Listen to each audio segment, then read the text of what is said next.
Assalamualaikum warahmatullahi wabarakatuh. Alhamdulillahi rabbil alamin. Alladzi ja'ala as-sadra fi kulli unasin manba'ul ulum wal anwar wal asrar. Asyhadu an la ilaha illallah wahdahu la syarikalah wa asyhadu anna Muhammadan abduhu wa rasuluh la nabiyya ba'dah. Para jamaah zakat tarik dimanapun berada, alhamdulillah kita bersyukur kepada Allah pada pagi hari ini. Kita masih diberikan nikmat oleh Allah, nikmat panjang umur, amin, nikmat kemudahan, nikmat penglihatan, dan nikmat-nikmat yang lain yang patut kita syukuri, alhamdulillah.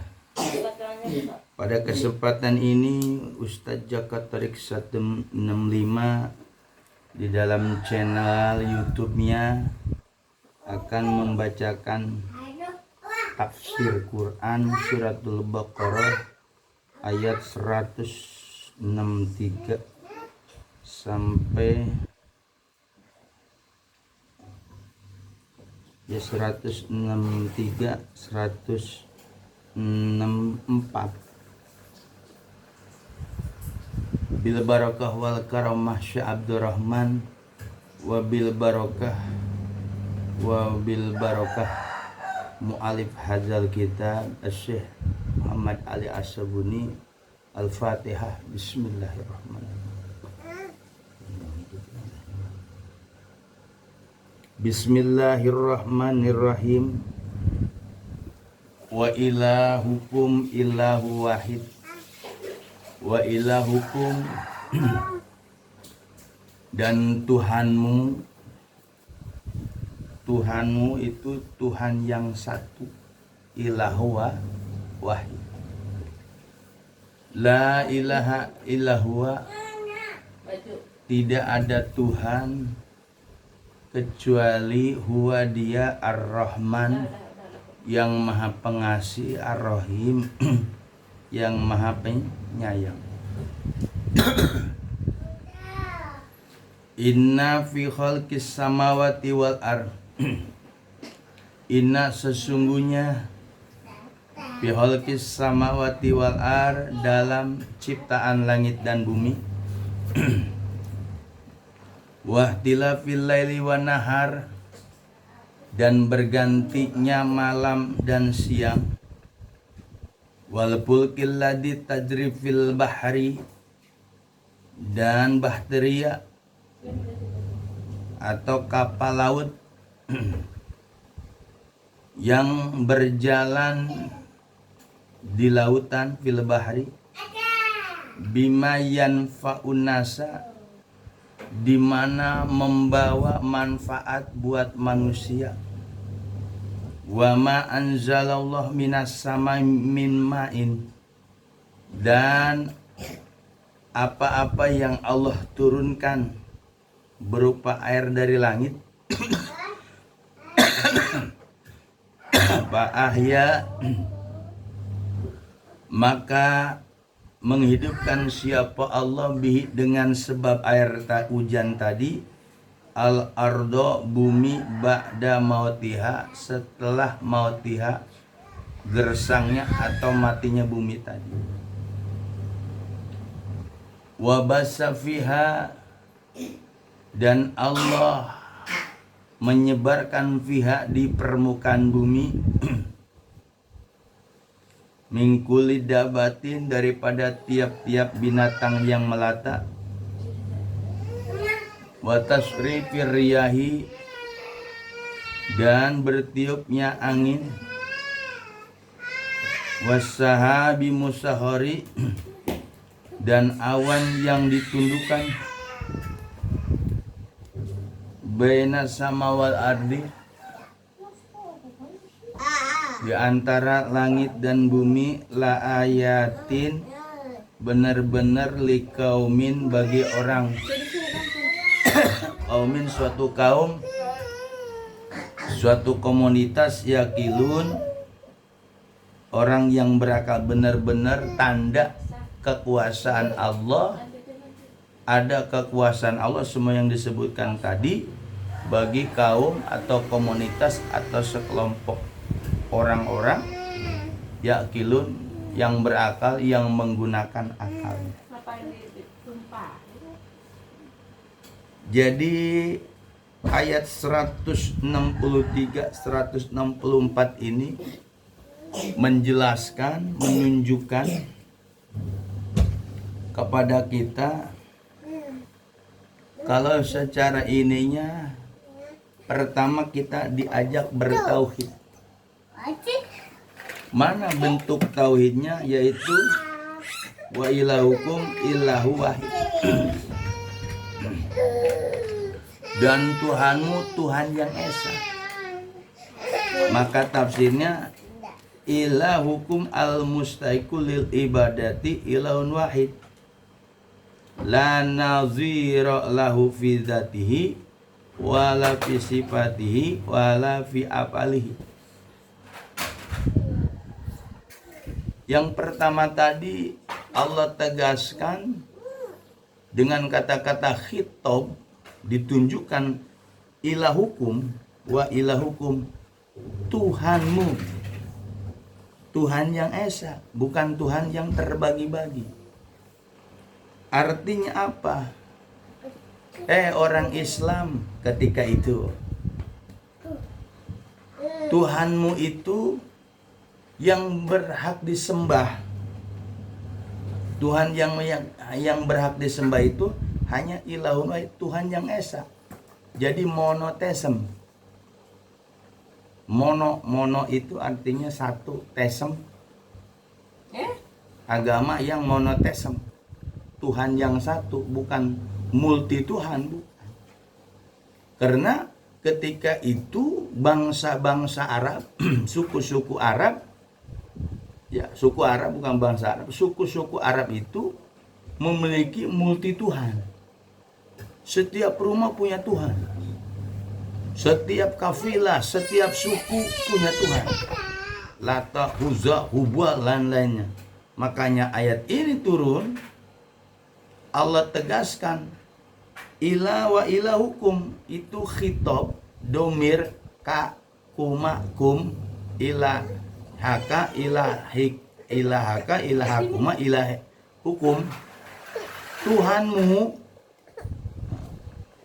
ilah wahid, itu jadi khobar. Ilahun wahid, ilah wahid jadi sifat, khobar dan sifat. Mubtadanya wa ilahukum, adapun Tuhanmu katanya ilah wahid, Tuhan yang esa.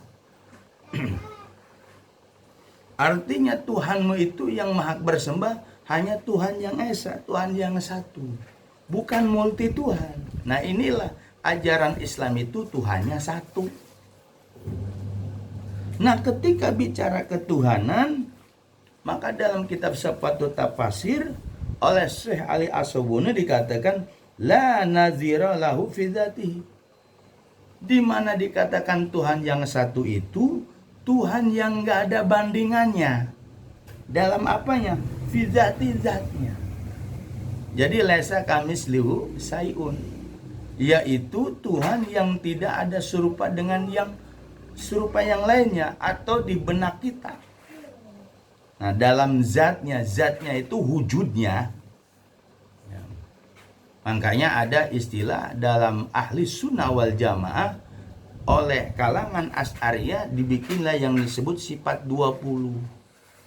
Wujud, idam, bako, muhalafatul lil hawadisi, qiyamu binafsiyah, wahdaniyah, kudro, iroda, ilmu, ayat, sama, basor, kalam, qadiron, muridan, sami'an, basiran, mutakaliman. Yang 20 tadi dibagi 4, yang namanya nafsiyah, salbiyah, ma'ani, ma'nawiyah. Jadi Allah itu la nazira lahu, kata dalam tafsir ini nih, Sifatut Tafasir. Jadi yang dimaksud Allah Tuhanmu itu yang bersembah Tuhan yang satu, yang tidak ada bandingan dalam zatnya. Kedua, wala fi sifatihi, dan gak ada tandingan, bandingan sifatnya. Sifatnya itu kuasa gitu. Wala fi afalihi, sifatnya kuasa, zatnya itu suci. Wala fi afalihi, dan perbuatannya itu sempurna semua kalau bicara tentang ilmu ketauhidan. Jadi Tuhanmu yang berhak disembah itu, yang sering disembah nih, ma'bud la ma'buda illallah bihakin diwujud illallah, tidak ada yang mesti disembah yang sebenarnya kecuali yang Tuhan yang hak, bukan Tuhan yang batil. Jangan bikin Tuhan di akal kita. Tuh, ini dalam tafsir syariat seperti ini. Kemudian siapa ilah wahid itu? La ilaha illallah rahmanir rahim, bahwa Tuhan itu tidak ada Tuhan kecuali Dia yang Maha Pengasih lagi Maha Penyayang. Nah, ini bicara tentang ketauhidan secara ringkas. Nah, la ilaha illallah rahmanir rahim artinya apa? Yaitu la ma'buda bihakin, tidak ada yang disembah bihakin secara benar illa kecuali wa jalla wa ala, kecuali Dia jalla tinggi, wa jalla agung, wa ala tinggi, maulaniam, yaitu Tuhan yang memberi nikmat, wa masdarul insan, dan sumber atau yang mengadakan kebaikan. Masya Allah, itu bicara tauhid. Inna fil samawati wal ardh, sesungguhnya dalam ciptaan langit dan bumi, wahtilafil laili wan nahar, dan pergantian malam dan siang, wal mulkil lati tajri fil bahri bimayan paunas, bahwa di sini dijelaskan di dalam ayat ini ketika penciptaan langit dan bumi, itu langit yang kita bisa lihat zohirnya dulu, bumi yang merata dan isi di dalamnya, kemudian ada malam ada siang berganti nih, kemudian ada bahteria atau laut, kapal laut berat tapi bisa berjalan di atas lautan, ya, di mana memberikan manfaat kepada manusia. Kenapa kapal laut memberikan manfaat? Karena kapal laut bisa menyeberangin orang dari ujung ke ujung atau membawa barang-barang. Kemudian termasuk air hujan yang turun dari langit, itu pun termasuk kekuasaan Allah.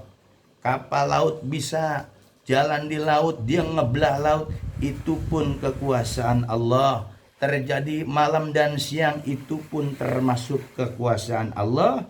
Kemudian air hujan bisa menghidupkan bumi yang gersang pun, itu pun kekuasaan dan tanda-tanda kekuasaan Allah. Dan termasuk Allah sebarkan tuh dari air hujan tadi berbagai macam rumput hijau-hijau, akhirnya buat binatang yang melata, buat binatang yang kakinya 4, buat binatang yang jalannya ngesot seperti macam-macam yang lain, yang kakinya 2, itu mereka bisa menikmati daripada di bumi yang tadinya kering, yang tadinya gersang, disiram air hujan, akhirnya mereka menghasilkan berbagai hasil rumput, buah-buahan dan lain, dimakanlah oleh binatang yang melata. Wa bassa fiha min kulli dabatin, dabah itu binatang yang melata. Wa tasrifuria, angin, termasuk Allah yang meniupkan angin. Nah, sekarang ini mulai hujan, angin itu termasuk kekuasaan Allah. Ketika angin itu gede, ketika angin itu kencang, itu bisa mencabut pohon-pohon yang besar.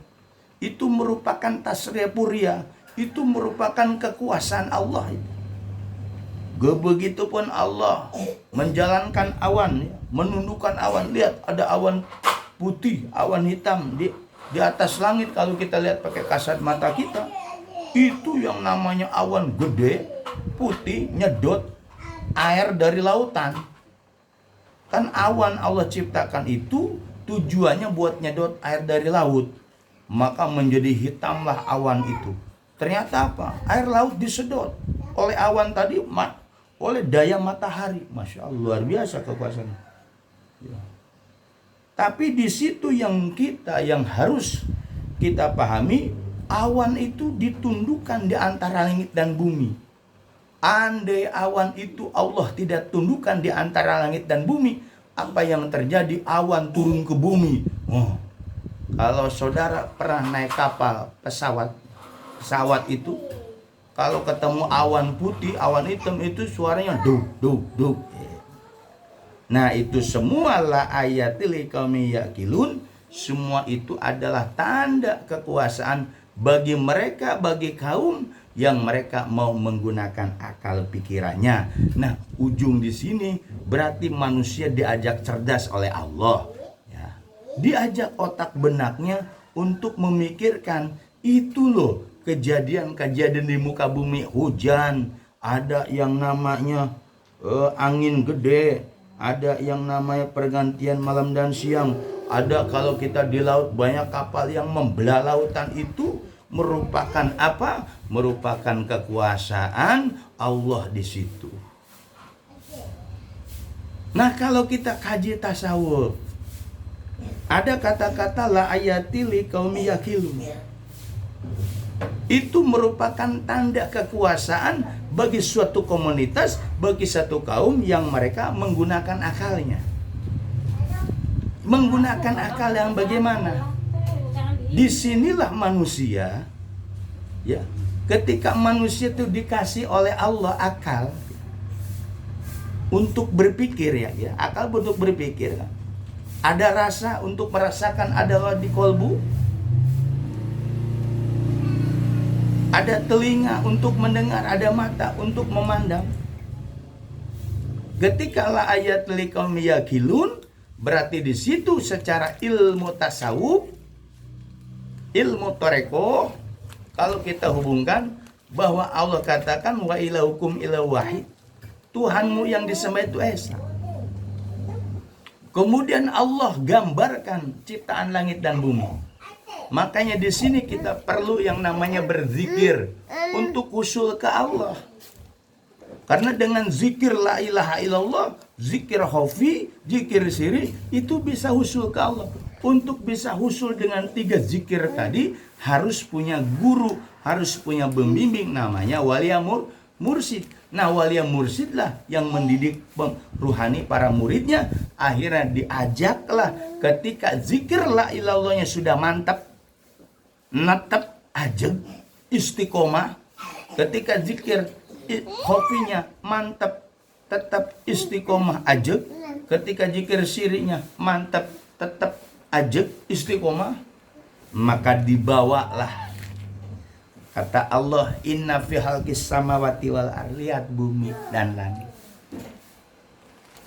Kalau orang yang hanya melihat dengan kacamata manusia doang, ya dilihat langit dan bumi doang. Tapi ternyata dalam dunia tasawuf, ilmu toreko, khususnya yang diajarkan Abah Guru Syekh Abdurrahman, di diri manusia itu ada alam mikro, ada alam makro, ada alam mikro.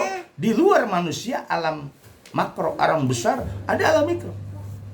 Makanya di diri manusia, kalau kita ngaji tasawuf, ngaji toreko, khususnya di bawah bimbingan Syekh Abdurrahman, di diri manusia ada 2 alam, alamul amri, alamul kholqi.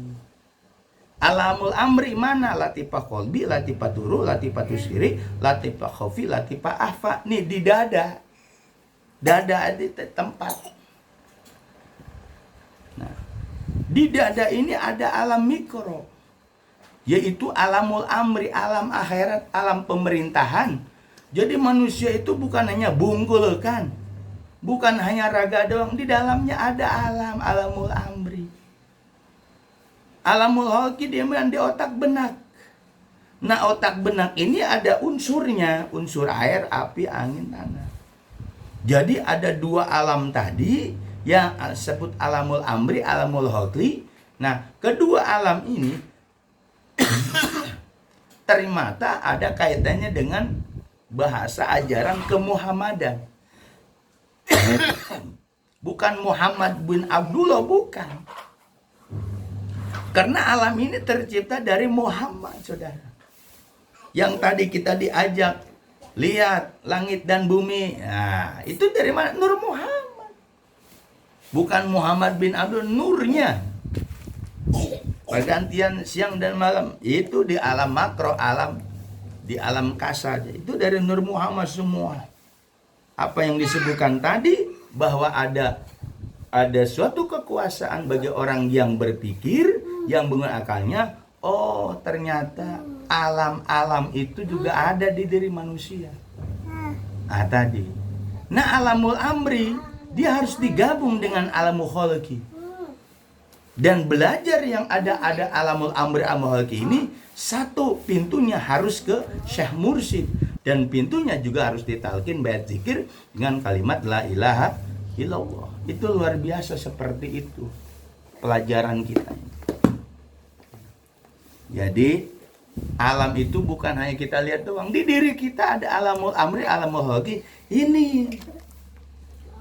Nah, ketika manusia pengen tahu alamul mikro di dalamnya, dia ada di dada ada 5 tadi, harus dibuka melalui datang ke walia mursida ngajinya. Kalau tadi ngaji tafsir, ngaji syariat, yang murid-murid abang ngoyo pengen ngaji tafsir keluar. Padahal badal kaunya pun bisa tafsir mengajarkan tafsir, dan itu pun akidah tafsir tadi kita bawa ke ranah toreko gitu. Nah, alamul amri perlu ada zikirnya. Maka untuk menghidupkan alamul amri yang 5 tadi, maka perlu yang namanya datang ke wali mursyid, dan pintunya adalah talqin bait zikir kalimat la ilallah, dikasihlah kalimat la ilallah, dikasihlah yang namanya zikir hobi. Di situ ditanamlah di zikir tadi tuh la ilaha illallah. Itu 2 alam tadi disatukan, alam amri alam khalqi. Nah, dimasukkanlah Allah yaitu di kolbu, maka di situ alamul amri yang disebut latifah kolbi, kolbu Muhammad, latifah ruh Muhammad, latifah sir Muhammad, latifah hobi apa Muhammad, latifah apa adalah apa Muhammad. Nah, nafsinya disebutnya gedongnya Muhammad, kemudian ada batang tubuh Muhammad. Itu istilah-istilah itu, bahwa di diri manusia itu ada zohir batin Muhammad. Tapi ingat, bukan Muhammad bin Abdullah. Ada sifat-sifat itu. Maka dibilang wa ilahukum ila wahid, Tuhanmu ada Tuhan yang esa. Untuk bisa ke Allah kita nggak langsung bisa. Nabi Muhammad ada wasilah Jibril. Kita ke Rasul pun nggak langsung ke Rasulullah, ada wasilah. Maka disitulah kita perlu yang namanya wasilah. Kalau mengenal Allah dan Rasulnya harus ada wasilah. Maka ada pintunya, pintu besar untuk bisa sampai ke Allah. Innalladzina yubayunaka innama yubayinullah. Orang-orang yang berbeat pada mursyid masa kini, pada hakikatnya dia berbeat kepada Allah dan Rasulnya. Di situ ternyata ilmu. Kalau alamul amri itu harus ada zikirnya. Maka zikirnya di latifah tadi. Nah, zikir latifah atau zikir hobi nggak bakal yang tahu kecuali datang ke guru mursyid, dia menjadi muridnya. Tanpa jadi muridnya nggak tahu. Ini alamun apa jiwa, ini gedongnya Muhammad di sini. Itu pun melalui guru mursyid. Ini batang tubuh Muhammad, di batang tubuh Muhammad itu pun melalui belajar ke guru mursyid. Tanpa itu nggak bisa. Nah, berarti mereka murid-murid Syekh Abdul Rahman masih pengen belajar tafsir, belajar yang lain-lain di luar abah guru, ya mereka cuma belajar kulit sebenarnya. Tapi ketika kita belajar ya, yang ditunjuk sama abah menyampaikan ajaran toreko, masuk ke pelajaran tafsir seperti sepatu tafsir ini, dijelaskanlah, masuklah ke ranah akidah toreko atau tasawuf, saudara. Jadi ada jalurnya. Kalau kita ngaji ke ulama syariat, gak dijelasin torekonya. Karena mereka nggak paham masuk ke situ. Nah, disitulah yang kita harus berakidah toreko. Ngaji tafsir, silakan kajian tafsir. Tapi arahnya ke akidah toreko kita. Tadi, inna fi khalqis samawati wal ardh. Kata Allah, sesungguhnya dalam ciptaan langit dan bumi, pergantian malam. Nah, ketika kita membaca diri kita, oh, alam itu bukan di luar kita, di diri kita ada alamul amri, alamul holki. Itu kan berarti ngaji tafsir, ngaji syariat, dimasukin ke arah toreko, hakikat, marifat. Begitu, melalui gurunya, mursyidnya satu. Jadi di situ yang dibilang Ustaz Jaka Torik bilang jangan selingkuh guru, tapi kalau yang ngajar yang badal kaul Syekh Abdurrahman misalnya ngaji tafsir seperti ini, tafsir syariat kita kaji, kita artikan kemudian ke ranah akidah torekoh. Nah, gitu maksudnya, bukan untuk monopoli. Hayu murid-murid Abah, jangan kerdil punya pikiran. Kita bersatu. Bukan hanya zikir doang, zikir bener. Toreko itu kita diajarkan zikir sama Abah, zikir. La ilah zikir, sudah zikir, nanti dikasih paham. Nah makanya Abah angkat badal kaul itu untuk apa? Untuk mencakup, merangkul semua murid-murid Abah. Jadi badal kaul itu bukan hanya ceramah doang, tapi ini kayak ngaji tafsir begini. Ya cuman badalnya diumpetin. Kagak mereka fungsikan. Cuma mereka itu torekoh tapi arahnya ke goib. Coba kalau seandainya ada badal kaul, bisa tafsir, bisa fikih, semua murid Abah, ayo kita kajian tafsir ke badal kaul Abah dengan baca tafsir ini. Dibacalah tafsir karena torekoh, karena tasawuf akidah kita. Fikihnya pun sama semuanya. Nah disitulah bahwa murid-murid Syekh Abdurrahman, khususnya ajaran Abah Guru, bukan berarti nggak diajarin tafsir, diajarin. Cuman Abah Guru sudah menunjuk badal. Nah tapi persatuan kita yang kurang, karena nggak doyan ilmu. Bener Abah kasih zikir, jahar, hopi, itu dasar, dibukakan ilmu laduni. Ketika sudah dibuka laduni, ngaji tafsir apa? Abah bukakan tuh. Nih pahamnya ke sini, seperti inna khalqi fis samawati wal ar, maka ahli tasawuf, ahli sufi, orang-orang toreko mengartikan samawati wal ar itu apa? Ini alam samawat. Ya. Langit itu disebut alamul amri itu yang 5. Ini alamul holki bumi, begitu, karena ada unsur ini. Nah takwil nanti dikasih paham takwil. Makanya ilmu guru, amal guru, marifat guru, adab guru itu nanti berkembang. Nah kenapa Abah angkat badal kaul mubalik toreko itu? Tidak lain merangkul semua murid Abah. Benar, murid Abah bukan hanya belajar toreko, belajar syariatnya, tapi syariatnya nanti arahnya ke toreko. Ini belajar tafsir ke orang yang gak ngerti toreko, yang gak sejalan sepaham kita. Sedangkan ruh dia belum hidup. Murid-murid Syekh Abdurrahman pengen belajar tafsir kepada orang yang ruhnya belum hidup. Itulah yang seperti saya katakan, kalau murid Syekh Abdurrahman belajar ke ulama syariat sama aja orang yang ruhnya hidup kepada orang yang ruhnya mati. Semalam penceramah, hati hidup dengan ilmu. Benar, ilmu apa? Jadi hati hidup itu dengan zikir. Zikir yang gimana? Zikir yang ditalkinkan, dituntunkan oleh guru, kalimat la ilaha illallah itu. Bagaimana cara menghidupkan hati? Benar pakai ilmu, mau sana. Apa hidup hati itu belum tentu, tapi harus ada yang menghidupkan. Siapa zaman sekarang? Walia mursida. Jadi apapun yang kita pelajari di pagi hari ini, ciptaan langit dan bumi semuanya, ada kapal di atas lautan, jangan lihat kapalnya. Disitulah ada kekuasaan Allah. Ketika orang yang punya zikir, ketika orang yang punya zikir la ilaha illallah, dia lihat bukan kapalnya, itulah kekuasaan Allahnya. Ketika ada air turun dari hujan, kemudian hiduplah tuh tanam-tanaman, buah-buahan, rumput-rumput dimakan oleh seluruh binatang yang melata pun sama. Itu pun kita lihat, itulah kekuasaan Allah. Maka kita zikir, kembali tidak ada Tuhan kecuali Allah. Awan, jalan sama, angin pun itulah kekuasaan Allah. Nah, untuk bisa menyampai bahwa itu kekuasaan Allah, perlu yang namanya manusia dibuka yang namanya ilmu latifah qalbinya. Dari latifah qalbi lah dia zikir hobi la ilaha illallah, terbukalah semua. Jadi kita menuju Allah itu harus ada wasilah. Ketika pengen ketemu Rasul harus ada wasilah. Intinya bahwa tafsir yang seperti Ustaz Jaka Thorik belajar tafsir, belajar hadis, ya, bisa jadi mutanajis kalau kita belajarnya bukan ke sama-sama seakidah. Yang ngajar artinya ruhnya dia belum hidup. Kenapa? Nanti tafsirnya atau hadisnya akan dijelaskan nggak kerana akidah torekoh kita. Begitu maksudnya. Bukan ngelarang, silakan saja. Kalau bisa kita bersatu. Cuman murid Abah gitu masih egois, masih ego, masih masing-masing. Padahal Abah sudah nunjuk dan mandat. Tafsir apa sih? No, tafsir ada tuh. Sopatu tafsir. Ngaji bareng ayo.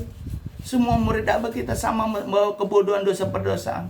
Tok nanti kalau Ustaz Jaka Thorik ngajar tafsir, ya rananya ke akidah Thorekoh Abah. Pikirnya apa? Pikir bejuri kayak pikir patul kurin.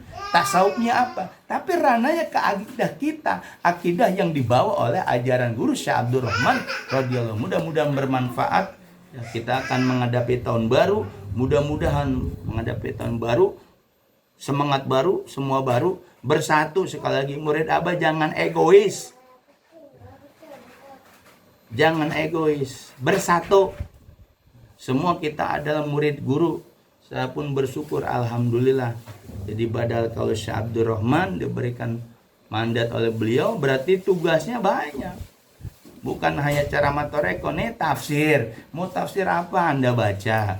Nah, nanti rananya ke toreko begitu. Ke akidah guru kita. Mudah-mudahan bermanfaat. Mudah-mudahan kita selalu istiqomah, selalu semangat terus untuk mempelajari agama Islam, ya, terutama tentang torekoh, tentang tasawuf, bahwa syariat pun perlu, ya, ngaji-ngaji saya perlu. Maksudnya ketika kita ngajinya harus yang satu akidah, arahnya ke situ, bukan ngaji syariat kayak orang umum. Apa yang diartikan udah arahnya kemana, ngaco, akhirnya jadi dongeng. Ini nyata. Nah, masuklah apa yang ajaran kita, tafsir manapun kita baca, insya Allah akan diarahkan ke akidah Thorekoh Syekh Abdul Rahman. Fikihnya pun sama dan mudah-mudahan bermanfaat. Ya, dari Ustaz Jaka Thorik 105, selamat beraktivitas, selamat selalu, sehat selalu, istiqomah, berkah bagi yang bisnis, berkah bagi yang dagang, berkah-berkah semua. Walhamdulillahirabbil alamin. Wassalamualaikum warahmatullahi wabarakatuh.